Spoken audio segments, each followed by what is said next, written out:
अमरावती जिल्ह्यातील तिवसा तालुक्यासह तडेगाव ठाकूर परिसरात गेल्या 8 ते 15 दिवसापासून पावसाने दडी मारल्याने खरीप पिके धोक्यात आली आहेत। जून महिन्यात मान्सून उशिरा दाखल झाल्याने पेरण्या उशिरा झाल्या, त्यानंतरही अपेक्षित पाऊस न झाल्याने पिकांच्या वाढीवर विपरीत परिणाम झाला आहे।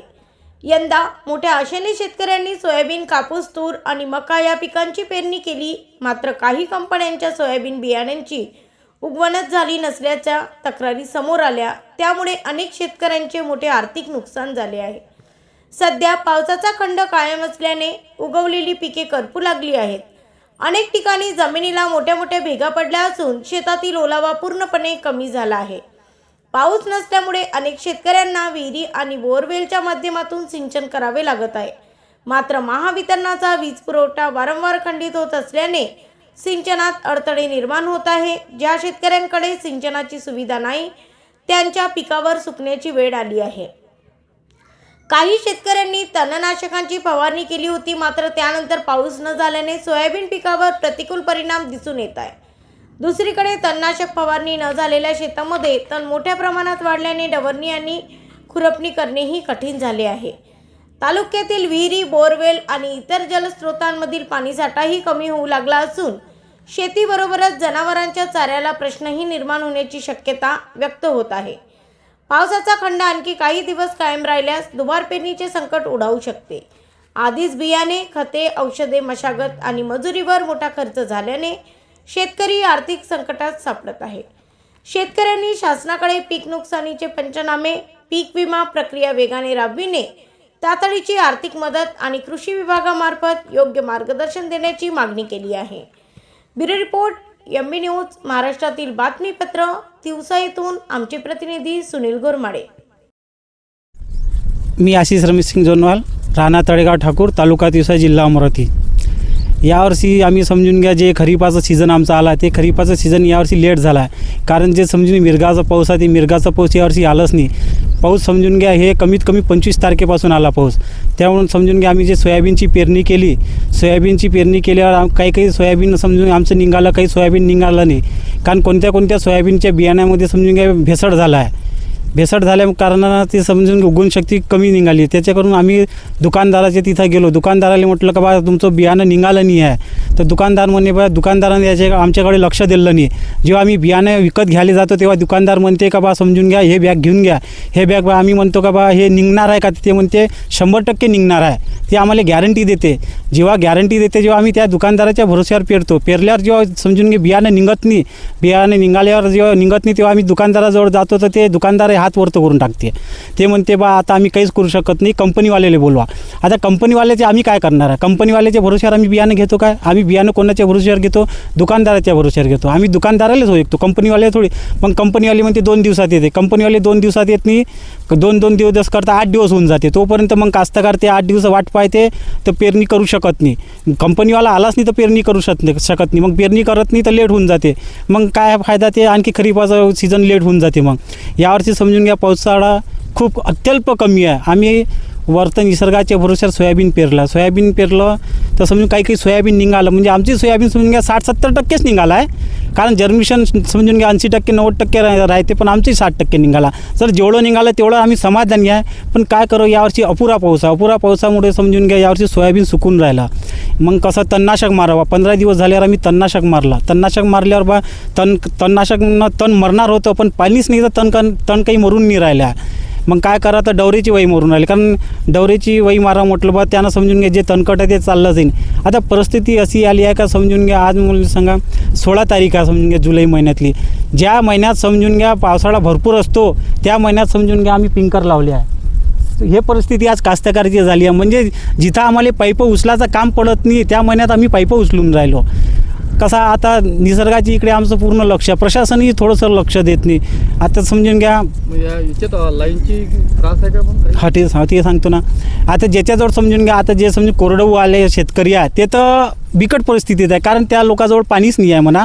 आणि ज्याच्याजवळ समजून घ्या पाणी आहे पण लाईन नाही आहे, कारण कसं आहे काही डीपी समजून घ्या कास्त समजून घ्या सरकारचा आभारी आहे का सरकारनं आमचं वीज बिल माफ केलं, हे सरकारचं मी आभारी आहे, त्याची जाणूक आहे।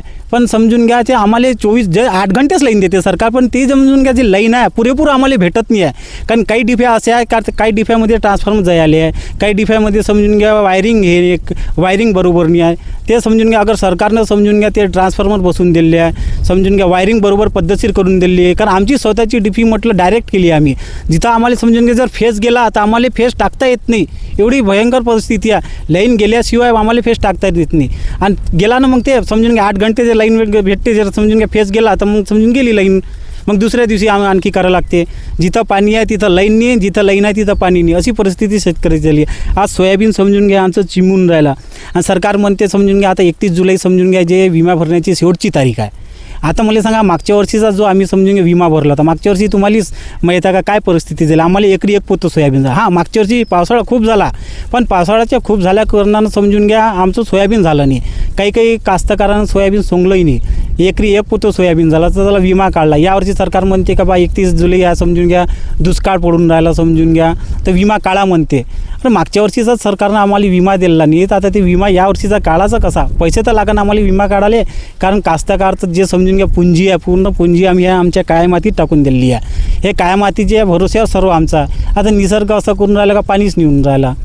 आणि समजून घ्या 31 जुलैपर्यंत जर आम्ही विमा काढू शकतो, अगर मागच्या वर्षी जर सरकारनं आम्हाला विमा दिला तर आम्ही समजून घ्या यावर्षी विमा काढू शकतो. सरकारनं सांगितलं आम्हाला का बा यावर्षी समजून घ्या अल निनो आहे बा, पाऊस अपुरा येणार आहे, हे येणार आहे. पण हे जे खाजगी हवामान खातेवाले आहे ते हे काय म्हणते का बा यावर्षी अल निनो आहे नाही, पाऊस भरपूर येणार आहे. आता आम्हाला समजत नाही का सरकारचं आहे का या खाजगी हवामानवाल्याचं आहे का, कोणाचं आहे का. कारण कास्तकारची हे जे समजून घ्या दुहेरीमध्ये फसला, याचा ऐकाव का त्याचा ऐकाव. कसा जे समजून घ्या अल्पगुजारा कास्तकार समजून त्या कास्तकाराची परिस्थिती अशी आहे, ते समजून घ्या वक्तावर बियाणं आणतात. वक्तावर म्हणजे कसं आमचे जे समजून घ्या दागिने राहते समजून घ्या, जे सोनं गाणं आहे ते समजून घ्या खाजगी सरकार म्हणजे गहाण ठेवतात समजून घ्या, आणि त्या भरोश्यावर समजून घ्या आम्ही बियाणं आणतो. बियाणं आणल्यावर समजून घ्या आम्ही पेरतो. पण यावर्षी कसं आमच्यावर दुबार संकट आला. पहिलं जे समजून आम्ही सोयाबीन पेरलं ते निघालं नाही, डबल समजून घ्या दुसरं सोयाबीन पेरून राहिलं. आता दुसरं सोयाबीन पेरलं तर वरचं समजून घ्या पावसाळा नाही आहे, पावसाळा नाही म्हणून ते सोयाबीन निघणार नाही आहे, अशी परिस्थिती झाली. आता दुबार सरकार म्हणते का बा दुबार संकट जे आला समजून घ्या पेरणीचं, त्याच्यावर बा आम्ही लक्ष देऊ, त्याची भरपाई देऊ. आता हे भरपाई देऊ म्हणता, पण हे केव्हा देणार आहे. कारण हे भरपाई म्हणता समजून घ्या याच्यावर 6 महिने 12 महिने चालून जाते. मी शेतकरी श्रीकृष्ण वासुदेवराव पाटील, राणा तळेगाव ठाकूर, जिल्हा अमरावती इथला शेतकरी आहे. यावर्षी खूप शेतकरी पहिलेपासून संकटात सापडलेला आहे. पहिली पेरणी केली तेव्हा बियाणं बोकस निघाले, त्यानंतर आम्ही पावसानं चॅट दिली. पावसाने एवढा खंड दिला का आज सोयाबीनची कंडिशन अशी आहे का ते शेवटल्या ऑक्सिजनवर लागलेले आहे. आणि त्याच्यात आम्ही शेतकऱ्यांना बरेचसे आणि मी पण तणावर आपलं सोयाबीनवर तणनाशक मारलं, त्याच्या पण पाणी नसल्यामुळे पीक पण अजून बेकार होत आहे. अशा संकटात खूप शेतकरी खूप संकटात आलेला आहे. काही शेतकऱ्याच्या शेतात पाऊस नसल्यामुळे ते भेगासुद्धा पडून राहिले. आणि बरेच शेतकरी म्हणजे सर्रास शेतकऱ्याच्या शेतामध्ये काय झालं, पाऊस नसल्यामुळे भेगा पडत आहे आणि सोयाबीन वाहत आहे. त्याच्यामुळे अशा प्रकारे शेतकरी बऱ्याचशा संकटात पडलेला आहे. काही शेतकऱ्यांनी काही कंपनीचे बियाणे घेतले आहे, हां त्याच्यामुळे ते बियाणं निघालं नाही आहे. आणि काही शेतकऱ्यांना दुबार पेरणीसुद्धा करावं लागली. बऱ्याचशा शेतकऱ्यांनी काय झालं, बऱ्याचशा कंपनीनं काय केलं यावर्षी बोकस बियाणे आणलेले आहे आणि त्याच्यात पेरणी झालेली आहे, डबल पेरणी केली आहे. डबल पेरणी केल्यावर अजून पाऊसचा खंड पडलेला आहे. त्याच्यामुळे शेतकरी संकटात निव्वळ संकट येत आहे. आता पावसाळ्या दिवसात जर शेतकऱ्यांना स्प्रिंकलरद्वारे पाणी द्यावं लागून आलं, काय सांगता. आता कसं आहे, पावसाचा खंड पडल्यामुळे स्प्रिंकलरनं जे पिकाला पाणी देणं चालू आहे, याचा फक्त ते पीक जगते आणि ते पिकी कशी होणार याची गॅरंटी नसते. जे ते पावसावर अवलंबून जे पावसात असते घटक ते ह्या पाण्यामध्ये नसते. त्याच्यामुळे ह्या पाणी फक्त तात्पुरतं जीव जगवणे असल्यासारखं हे पाणी आहे. त्याच्यामुळे या पाण्यानं पण शेतकरी पिकन बा याची गॅरंटी नसतेच.